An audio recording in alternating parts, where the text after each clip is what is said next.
और BJP JJP alliance को लेकर इस वक्त की अगली बड़ी जानकारी है। चंडीगढ़ से बड़ी जानकारी है। निर्दलीय विधायक नयनपाल रावत ने बड़ा बयान दिया है।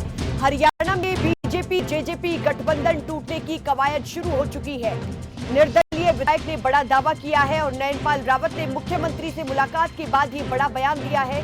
मुख्यमंत्री से मुलाकात के बाद मुझे आभास हुआ कि गठबंधन टूट रहा है। मैं पहले भी सरकार के साथ था और अब भी सरकार के साथ हूं। नरेंद्र मोदी के नेतृत्व में तरक्की और उन्नति कर रहा है हरियाणा।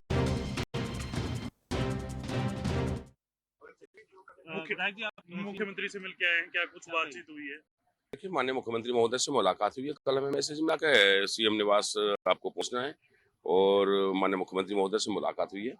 और समर्थन की बात है तो अपना तो समर्थन पहले से ही बिना शर्त माननीय मुख्यमंत्री मनोहर लाल जी के नेतृत्व की सरकार को दे रखा है और उसी पे आज चर्चा हुई है। लोकसभा के चुनाव को लेकर भी चर्चा हुई है। आगे की जो रणनीति है, जो बातचीत है, माननीय मुख्यमंत्री महोदय या हरियाणा सरकार तय करेगी। अभी दोबारा भी बुलाया है क्या आपके पास? दोबारा कोई मुलाकात है विधायक दल की बैठक में? देखिए, दोबारा का अभी हमारे पास कोई मैसेज नहीं है। बस सुबह याद किया। क्या हुआ था, किस तरीके की बातचीत लेकर कोई बातचीत हुई है?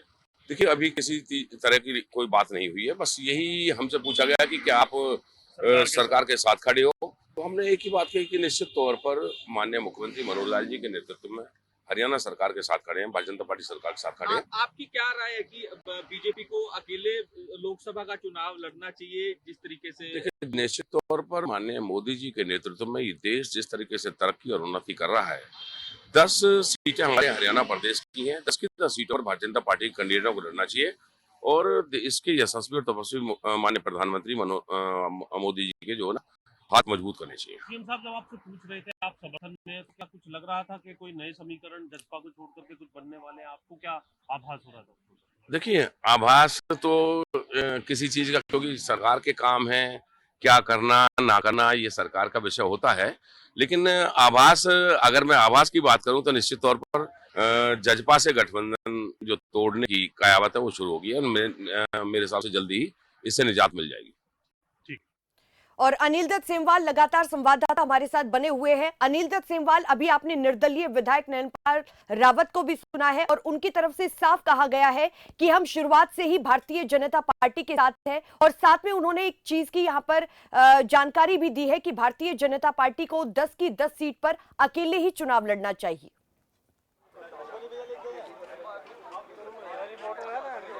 देखिए, कुछ निर्दलीय विधायक लगातार यही मांग कर रहे थे। पहले भी हमने देखा, करीब 1 साल पहले भी हमने देखा कि जब गठबंधन टूटने की चर्चाएं चली थी तो निर्दलीय विधायकों की तरफ से कहा गया था कि जेजेपी से गठबंधन तोड़ देना चाहिए और एक बार फिर वो निर्दलीय विधायक मुखर नजर आ रहे हैं। आज जिस तरीके से सुबह बैठक हुई थी उसमें नयनपाल रावत भी मौजूद थे, धर्मपाल गौंदर भी उसमें मौजूद थे और उनकी तरफ से मुख्यमंत्री से मुलाकात के बाद कहा गया कि गठबंधन टूटने की कवायद जो है वो शुरू की जा चुकी है और उनकी तरफ से ये भी कहा गया कि हम सरकार के पूरी तरीके से साथ हैं, अकेले सरकार भारतीय जनता पार्टी की तरफ से चलाई जा सकती है। ये बयान मैं आपको यहाँ पर रोकना चाहूंगी, आप पीछे हलचल देखने को मिल रही है, जरा अपडेट के साथ बताइए कि क्या विधायक दल की बैठक शुरू हो चुकी है क्या?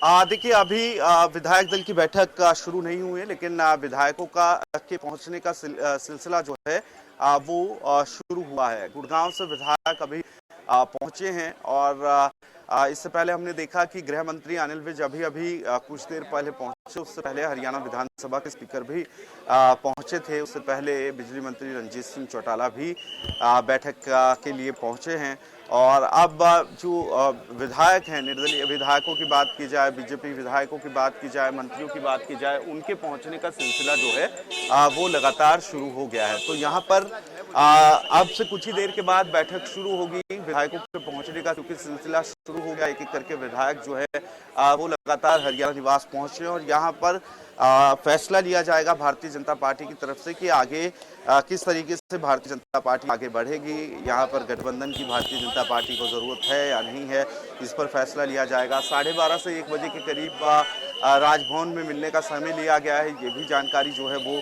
सामने आ रही है। देखिए, विधायक लगातार पहुंच रहे हैं, विधायकों के पहुंचने का सिलसिला लगातार जारी है और यहाँ पर विधायक एक एक करके पहुंच रहे हैं। और क्योंकि बैठक शुरू होनी है, 11:30 बजे का समय बैठक का रखा गया, तो उससे पहले विधायकों के पहुंचने का सिलसिला जो है वो शुरू हो गया है। और 11:30 बजे बैठक होगी। यहाँ पर एक और विधायक जो है वो पहुंचे हैं, घनश्याम दास अरोड़ा जो बीजेपी के विधायक है, वो भी यहाँ पर पहुंच गए हैं। और लेकिन एक-एक अनिल, करके क्या माना विधायकों जाए के कि पहुंचने आज जो का सिलसिला महत्वपूर्ण विधायक दल की बैठक है उसमें क्या कुछ बड़ा फैसला लिया जा सकता है? क्योंकि अब अभी पूरे देश की नजर हरियाणा पर है, क्योंकि जानकारी यही मिल रही है कि बीजेपी और जेजेपी का जो ये अलायंस है ये कभी भी टूट सकता है और कहीं ना कहीं ये टूटना तय भी माना जा रहा है।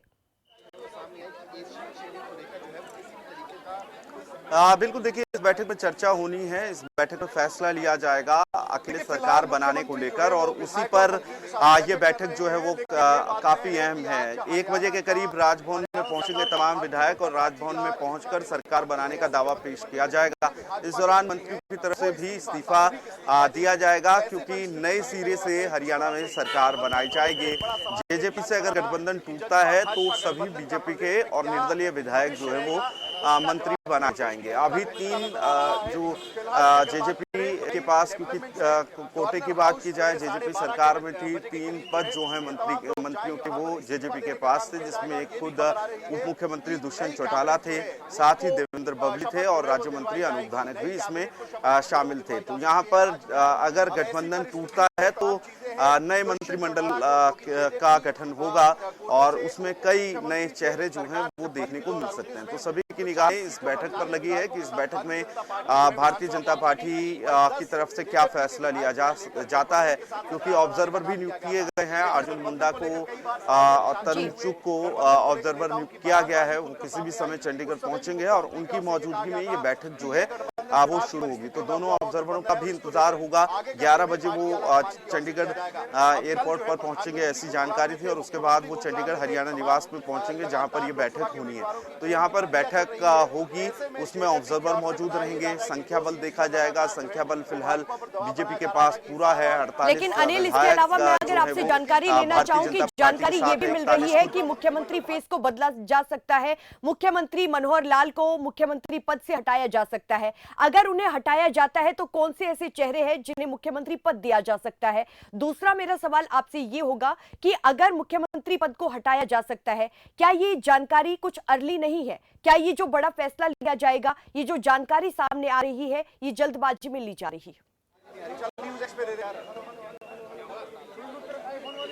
देखिए फिलहाल अभी ये चर्चाएं हैं, केवल चर्चाएं हैं, क्योंकि इस्तीफा दिया जाएगा, मुख्यमंत्री समेत तमाम मंत्रियों की तरफ से इस्तीफा दिया जाएगा और उसके बाद नई सरकार बनाने का दावा पेश किया जाएगा। फिर से मंत्रिमंडल का विस्तार होगा और चर्चाएं ये हैं कि फिर से जब मंत्रिमंडल विस्तार होगा, फिर से जब नई सरकार का गठन होगा, तो उसमें भी मुख्यमंत्री की जिम्मेवारी जो है वो मनोहर लाल ही निभाएंगे। ये अभी तक जानकारी हमारे पास है, क्योंकि इस्तीफा देने की चर्चाएं थी। इस्तीफा दिया जाएगा, मुख्यमंत्री समेत तमाम मंत्रियों की तरफ से इस्तीफा दिया जाएगा और उसके बाद नई सरकार बनाने का जो प्रोसेस है वो शुरू होगा। नए मंत्री शपथ लेंगे। फिलहाल अभी 3, क्योंकि जेजेपी के पास कोटे में 3 मंत्री थे, वो भी अब बीजेपी और निर्दलीय विधायक उसमें मंत्री बनेंगे। तो कई ऐसे नए चेहरे होंगे। अगर मंत्रिमंडल विस्तार होता है, गठबंधन टूट जाता है, तो कई ऐसे नए चेहरे होंगे जो मंत्रिमंडल में शामिल किए जाएंगे। इसके अलावा जो जेजेपी की तरफ से 2 सीटों को लेकर मांग की जा रही है, हिसार और सिरसा,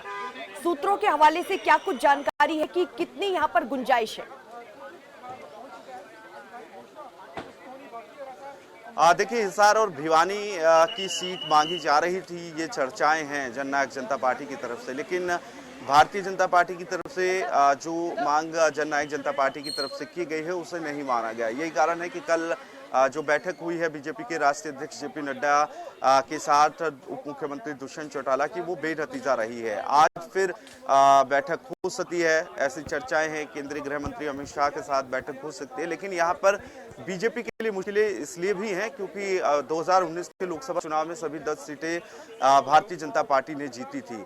ऐसे में कोई एक सीट देना बीजेपी के लिए भी मुश्किलों भरा होगा, क्योंकि सभी सीटों पर बीजेपी के ही सांसद थे, अभी भी सांसद बीजेपी के ही हैं। ऐसे में बीजेपी के काफी मुश्किलों भरा इस पर फैसला लेना है और सीट शेयरिंग के चलते ही बातचीत जो है वो सिरे नहीं चढ़ पा रही। सीट शेयरिंग की अगर बातचीत सिरे नहीं चढ़ पाती है तो गठबंधन आगे नहीं चलेगा। जी ठीक है, अनिल दत्त सेमवाल आप हमारे साथ बने रहिए और भारतीय जनता पार्टी की प्रवक्ता नेहा धवन भी हमारे साथ जुड़ चुकी है। मैम, खबर फास्ट पर आपका बहुत स्वागत है।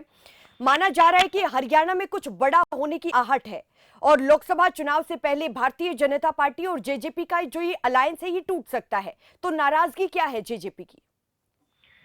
देखिए किरण, इसमें कोई नाराजगी की बात नहीं है। ना तो जेजेपी पार्टी के जो नेता हैं उनका हमारे साथ कोई भी राग द्वेष है, ना ही हमारा कोई ऐसी अव्यवस्था हमारी तरफ से हुई है। ये एक स्वतंत्र विचार है कि जेजेपी जो है वो अपनी बात रख सकती है संविधान के अनुसार, और भारतीय जनता पार्टी अगर उनकी विचारधारा से आगे जो चुनाव है लोकसभा के सहमत हो या नहीं हो, ये दोनों पार्टीज के ऊपर है।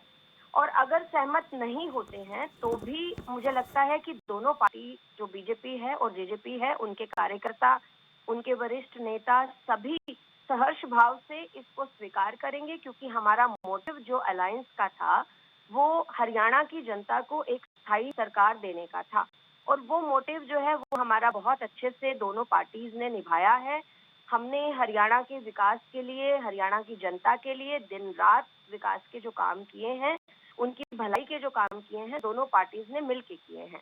और जो जिस चित्ते के लिए दोनों पार्टीज जो है वो स्थायी सरकार बनाने के लिए आई थी पोस्ट अलायंस में, उस धर्म को निभाने के बाद आज अगर लोकसभा चुनाव से पहले का अलायंस जो है वो शीर्ष नेतृत्व पर है, अगर भाजपा का शीर्ष नेतृत्व नहीं चाहते हैं या जेजेपी नहीं चाहती है, तो मुझे लगता है कि दोनों पार्टीज इस बात के लिए इक्वली स्टैंड लेंगी और दोनों पार्टीज सहर्ष भाव से इसको स्वीकार करेंगी और अपने अपने काम पर फिर से जुट जाएंगी। ना तो इसमें कोई राग द्वेष की भावना है, ना ही इसमें कोई दूसरी तरह का एंगल, राजनीतिक एंगल देखना चाहिए। ये एक नॉर्मल टेबल पर हुई बातचीत की तरह से ही इस मैटर को जो है वो सुलझाया जाएगा, बातचीत की जाएगी। लेकिन जैसा कि जानकारी मिल रही है नेहा जी कि जेजेपी की तरफ से 2 सीटों की मांग की जा रही है। देखिए, अभी भी कुछ भी ऐसा खुलकर कह पाना संभव नहीं है, क्योंकि अंदर जो बातचीत हो रही है या जो भी जेपी नड्डा जी के साथ दुष्यंत जी की बातचीत हुई है वो बाहर नहीं आई है। तो इस पर कोई भी कयास लगा पाना या मेरे द्वारा किसी भी चीज पर हामी भरना संभव नहीं हो पाएगा। लेकिन जो भी रहेगा, क्योंकि भारतीय जनता पार्टी के 10 सांसद अभी हैं, हमारा इतना बड़ा कैडर है, भारतीय जनता पार्टी का विश्वास है, जनता के अंदर नरेंद्र मोदी जी का विश्वास है, और हरियाणा की जनता जो है वो चाहती है कि फिर से एक बार नरेंद्र मोदी जी की सरकार कायम हो, नरेंद्र मोदी जी के हाथ में देश की कमान रहे। और 2047 का जो उद्देश्य लेकर नरेंद्र मोदी जी चल रहे हैं, भारत को जिस परिदृश्य पर उन्होंने दर्शाना है, दिखाना है, वो उद्देश्य जो है उसकी पूर्ति के लिए जो भी चीज संभव होगी, चाहे वो जेजेपी के साथ अलायंस होगा और चाहे वो नहीं होगा इलेक्शन से पहले लोकसभा का, ये सभी उस उद्देश्य की पूर्ति के लिए होगा। और मुझे लगता है कि अगर इस पर कोई पॉजिटिव विचार आता है तो भी मुझे लगता है दोनों पार्टीज जो है वो मिलकर काम करेंगी, और अगर अलग अलग स्वतंत्र विचार आता है तो भी भारतीय जनता पार्टी जो है वो सक्षम है अपने उस सपने को, अपने उस उद्देश्य की पूर्ति के लिए। हमारे कार्यकर्ता जी जान लगा देंगे फिर से नरेंद्र मोदी जी को एक बार भारत की कमान सौंपने के लिए। ठीक है नेहा जी, आपका बहुत शुक्रिया खबरफास्ट के साथ जुड़ने के लिए। और अनिल दत्त सेमवाल संवाददाता लगातार हमारे साथ जुड़े हुए हैं। अनिल, मैं आपसे जानना चाहूंगी कि जो अब से कुछ ही देर बाद विधायक दल की बैठक होगी, क्या उस विधायक दल की बैठक खत्म होने के बाद सिनेरियो कुछ क्लियर होता हुआ नजर आएगा? बिल्कुल, देखिए इस बैठक में ही स्पष्ट हो जाएगा क्या दिशा निर्देश बीजेपी हाईकमान की तरफ से दिए गए हैं, इसमें स्पष्ट हो जाएगा। ऑब्जर्वर जो पहुंचेंगे दिल्ली से चंडीगढ़, उन्हें क्या आदेश बीजेपी हाईकमान की तरफ से दिया गया है, ये स्पष्ट हो जाएगा। इसके साथ ही क्योंकि ये चर्चा है कि 1 बजे तमाम बीजेपी के विधायक जो हैं, निर्दलीय विधायक जो हैं, वो राजभवन पहुंचेंगे। हरियाणा राजभवन पहुंचकर सरकार बनाने का दावा पेश किया जाएगा उनकी तरफ से। ये भी चर्चाएं हैं और इस बैठक में स्पष्ट हो जाएगा कि आगे किस तरीके से भारतीय जनता पार्टी बनने जा रही है। क्या गठबंधन रहेगा और क्या गठबंधन टूट जाएगा, क्योंकि अभी तक जो चर्चाएं हैं और जो जानकारी हमारे पास है उसमें सहमति नहीं बन पाई है। जननायक जनता पार्टी जो सीट मांग रही है उस पर सहमति नहीं बनी है। तो यहाँ पर मुख्यमंत्री फिलहाल निकल चुके हैं और मुख्यमंत्री अभी निकले हैं हरियाणा निवास से और अब ये देखना होगा कि मुख्यमंत्री का ये काफिला जो है वो किस तरफ के लिए रवाना होगा। क्या मुख्यमंत्री यहाँ से अपने आवास के लिए रवाना होंगे या इसके बाद कोई और जो है वो कदम रहने वाला है, क्योंकि 11:30 बजे मुख्यमंत्री देखिए यहाँ से राजभवन की तरफ, ऐसा लग रहा है कि राजभवन की तरफ मुख्यमंत्री यहाँ से रवाना हुए हैं और अब ये देखना होगा कि यहाँ से तमाम जो अभी मौजूद थे तमाम कैबिनेट मंत्री वो भी मुख्यमंत्री के साथ यहाँ से निकलते हुए नजर आ रहे हैं। यहाँ से तो जानकारी हमारे संवाददाता नीलदत्त सेमवाल की तरफ से विस्तार से दी गई है और अब मुख्यमंत्री मनोहर लाल राजभवन के लिए रवाना हो चुके हैं। बड़ी जानकारी है। धन्यवाद आपका अनिलदत्त सेमवाल विस्तार से जानकारी देने के लिए।